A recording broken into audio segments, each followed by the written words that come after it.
The mid to late 90s saw the release of many great horror games, such as Resident Evil, Parasite Eve, and Silent Hill. But if you were to pick up a magazine around 1997, there's a good chance you'd see an advertisement or article for a lesser known game called Nightmare Creatures. The game received generally positive reviews when it was released in the fall of 1997 for PlayStation and PC, and then the following year for the Nintendo 64. I played it around the time of its release, and it provided a nice horror experience while I waited patiently for Resident Evil 2. A sequel was later released in the spring of 2000 for PlayStation and Dreamcast, but it received a more negative reception compared to its predecessor. Since then, the series has laid dormant, though a sequel and a remake were both in development at one point or another. In this video, we're going to take a look at both games and see how they stack up to one another. Let's get to it. Before I go any further, let me provide a quick synopsis of the story.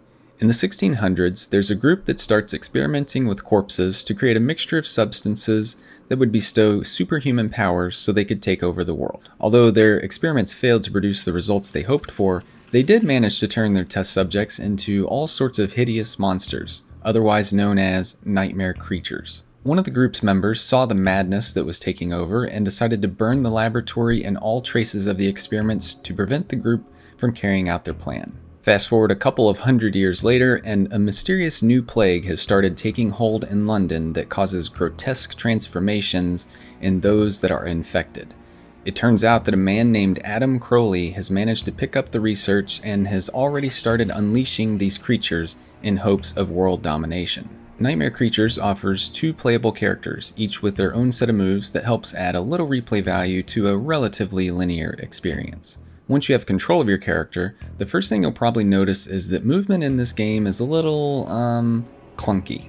Your character moves pretty fast and all, especially compared to games like Resident Evil and Silent Hill, but something just feels off. It can be difficult to maneuver with high precision, even if you're just trying to round a corner or pick up an item. Of course, it becomes really problematic when you're fighting an enemy or dealing with one of the platforming sections.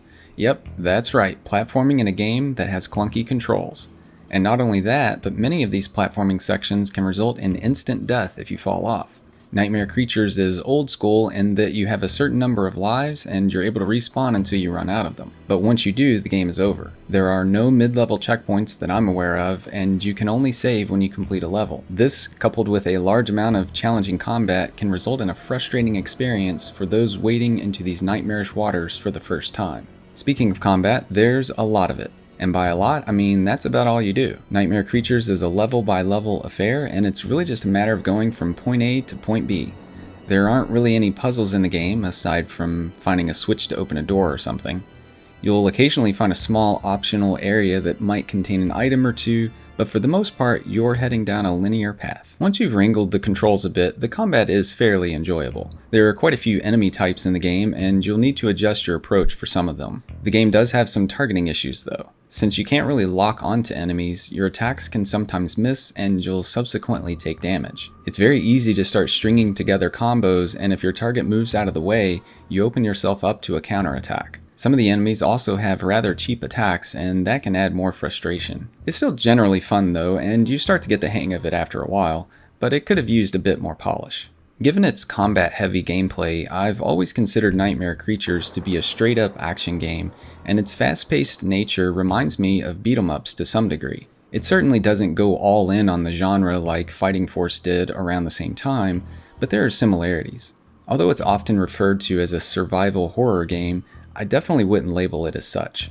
I mean, yeah, there are certainly horror aspects, but there isn't much in the way of exploration or puzzle solving, nor do you really have to deal with inventory management.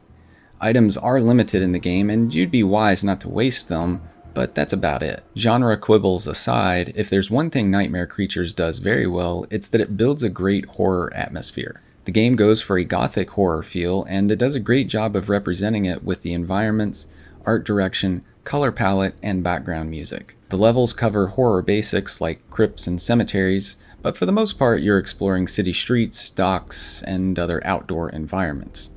The entire game takes place at night, which helps build the mood even further. In terms of graphics, Nightmare Creatures does an okay job of rendering the spooky environments and creepy enemies. The 3D models aren't the most detailed you'll find from this era, but the art direction is solid with plenty of horror elements sprinkled throughout the levels and enemies that go beyond the usual suspects. Don't get me wrong, there are plenty of zombies, werewolves, and demons, but there are also some original creatures that you'll have to contend with here. Attacking enemies results in buckets of crimson blood splattering everywhere, and limbs are often hacked with ease on certain enemies.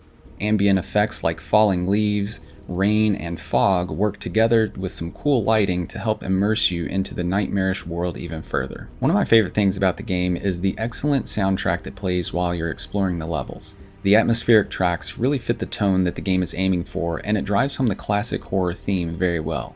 The game utilizes noticeably more up-tempo tracks for the boss fights, but they're again composed very well and nail the theme perfectly. To me, Nightmare Creatures is a great example of a game that's greater than the sum of its parts.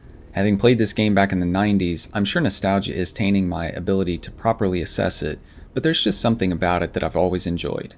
It lacks the polish of Resident Evil and Silent Hill, and is more akin to an enjoyable B-movie than a summer blockbuster. The clunky controls and erratic difficulty do hamper the experience, but it's an easy game to recommend to fans of retro horror games that can approach it with an open mind. After a positive critical and commercial reception for the first game, Nightmare Creatures 2 arrived a few years later in May 2000. The sequel picks things up with Adam Crowley still creating hideous monsters, even though 100 years has passed since the first game. This game only features one playable character by the name of Herbert Wallace, while the two main characters from the first game are only mentioned briefly throughout the story. Wallace is an interesting character though, since at the beginning of the game he's being held in captivity as a test subject of sorts for Crowley's experiments. He manages to escape though and sets out on an adventure to stop Crowley's madness. At a glance, Nightmare Creatures 2 looks a lot like its predecessor, but there are a number of changes to the formula in the sequel. The first thing you'll likely notice is that your melee combat arsenal is a lot smaller this time around. Not only did the first game have two characters with different movesets, but each character had a decent number of combos at their disposal. Well, unless I'm missing something, there are only 2 combos in this game. That's right, you're going to be smashing the same 3-button combinations over and over and over. And unlike the first game, I felt like combos were more or less required here, which means things get very repetitive. The combat is fairly similar to the first game, though it feels a little different. The biggest change is that the game now switches between exploration and combat mode. It's a seamless transition, but your character moves differently and gains additional actions while in combat. You enter combat mode by simply getting close enough to an enemy, and in doing so, you'll automatically lock onto them. At first, I thought this was a positive change since I had issues with targeting enemies in the first game. Unfortunately, the targeting system isn't without its problems. The biggest issue is that I would still miss my target even when I was mid-combo. Enemies move around and whatnot, but it's not like they're doing some sort of fancy dodging or anything. It's as if the targeting system can't keep up with the action on screen and you end up whiffing on the attack, which ultimately leaves you open for taking damage. Another thing I noticed with the targeting system is that sometimes it just wouldn't kick in until I was right next to an enemy. Since your character is in exploration mode until targeting engages, you have a limited amount of moves available, so you can't string together combos until the enemy is targeted. Of course, I would often end up taking damage if the targeting was delayed, which was really frustrating. I mentioned earlier that you don't have as many moves available to you, but this time around you have finishing moves that you can trigger when the word fatality flashes on the screen. Unlike, say, Mortal Kombat, you can easily perform a finishing move by simply pressing 2 buttons at the same time. Although they vary by enemy type, the finishing moves still become really repetitive given the amount of enemies you face throughout the game. One thing I did like about the combat is that the game throws a bunch of new enemies at you. There are certainly some repeats from the first game, but even those enemies seem to behave a little differently than before. There are also several new boss enemies that were kinda neat, though I was ultimately disappointed by the final boss. Okay, enough about the combat, let's talk about the exploration side of things. Much like the first game, there isn't a ton of exploring to do since the game is quite linear, but there did appear to be an uptick in the amount of locked doors and things of that nature. The levels sometimes required backtracking, especially if you missed a key or whatever, but your path is generally pretty clear. It seemed like this one relied more heavily on indoor environments, and I thought that hurt the overall atmosphere to some degree, though there are horror-esque areas for you to explore. The levels in Nightmare Creatures 2 are noticeably larger when compared to the first game, and given the repetitive combat and limited puzzle solving, I thought this hurt the overall pace of the game. Even though it only has about half as many levels, it took me longer to finish the sequel, though admittedly I'm much more familiar with the original game. Thankfully, the developers put in some mid-level save points so you don't have to complete them in one go. Another nice change is that the sequel removes most of the instant death platforming sections from the first game. They still exist, but they're much more manageable this time around. Instead of dying when you fall into water, you'll actually need to do some swimming as you progress through the levels. These underwater sections, as well as some basic climbing sections, felt a lot like the original Tomb Raider games. I suppose these changes help to add some variety to the levels, but I certainly wish they would have ironed out the combat system before tacking on more exploration elements. Much like the first game, the soundtrack is a bright spot in Nightmare Creatures 2.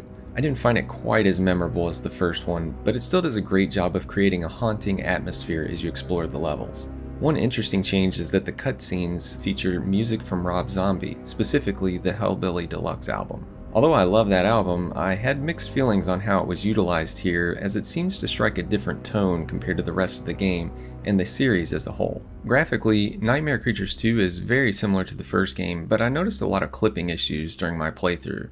Combat is still a gory affair with arguably even more blood and plenty of severed limbs flying off in the fray. One minor complaint is that unlike the first game, enemies disappear immediately upon death instead of lying on the ground in a bloody mess, though ultimately it's of no consequence to the actual gameplay. Unlike the first game, I felt like Nightmare Creatures 2 just couldn't quite put everything together into one cohesive experience. I certainly admire the developers trying out new things to avoid a complete rehash of the first game, but I didn't think all of those changes were for the better. Clunky controls, a semi-broken targeting system, and repetitive combat turned the game into a slog after a while. For me, it's a disappointing sequel, and its lackluster reception undoubtedly pumped the brakes on this becoming a long-running series. It's maybe still worth a look if you enjoyed the first game, but it's hard to recommend it to anyone else.